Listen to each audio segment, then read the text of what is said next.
Have you ever wondered why thunder comes after lightning? This is basically because light travels faster than sound. Light travels about 300 km per second, reaching our eyes almost instantly.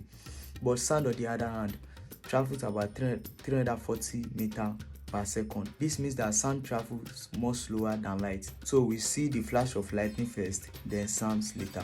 The farther away the lightning strike is, the longer the delay between the light and the sound.